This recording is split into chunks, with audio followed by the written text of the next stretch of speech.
Hello friends, কিভাবে একটি simple ড্রেসকে আকর্ষণীয় লুক দেওয়া যায় তা আজকে আমি তোমাদের সাথে শেয়ার করব।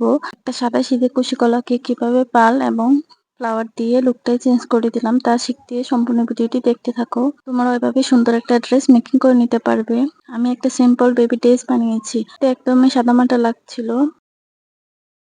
এখন আমি সাদা এবং পিঙ্ক কালারের কিছু পাল নিয়েছি এবং সাথে কিছু ফ্লাওয়ার নিয়েছি। জামার নিচে যে লেস লাগিয়েছিলাম সেখান থেকে একটা একটা করে ফ্লাওয়ার কেটে নিয়েছি। কুশি গলার এক সাইডে সিম্পল একটা ফ্লাওয়ার লাগানো ছিল, সেটাকে খুলে জামার মাঝখানটায় বসিয়ে নিলাম।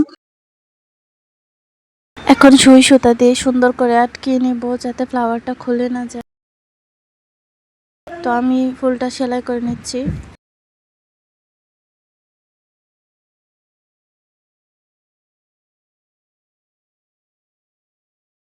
এবং এর মধ্যে 3টা সাদা পাড় লাগিয়ে নিলাম। এখন সাদা ফুলগুলো 3টা করে দুই পাশে সুই সুতা দিয়ে আটকিয়ে নিব। এই জামাটির সম্পূর্ণ কাটিং এবং সেলাই টিউটোরিয়াল আমার ইউটিউব চ্যানেলে আপলোড করা আছে, চাইলে ভিডিওটি দেখে আসতে পারো।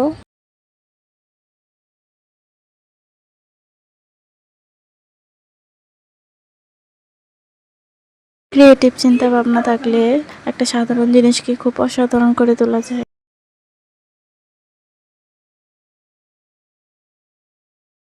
আমি একটা একটা করে সবগুলো ফ্লাওয়ার লাগিয়ে নিচ্ছি সুতা দিয়ে।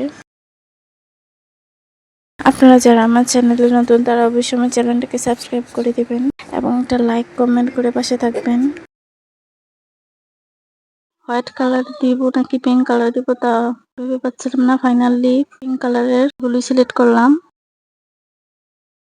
আমি একটা একটা করে পিঙ্ক কালার পালগুলো সুন্দর করে বসিয়ে নিচ্ছি।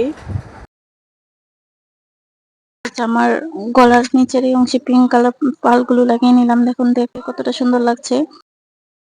আপনারা চাইলে এই পর্যায়ে এই ফ্লাওয়ারের পরিবর্তে ছোট ছোট পাল লাগিয়ে নিতে পারেন, তাহলে জামাটি দেখতে আরো আকর্ষণীয় লাগবে।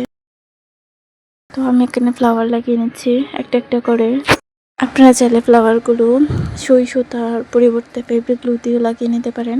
আমি সবগুলো ফ্লাওয়ার অবশ্যই সুই সুতা দিয়ে লাগিয়ে নিয়েছি।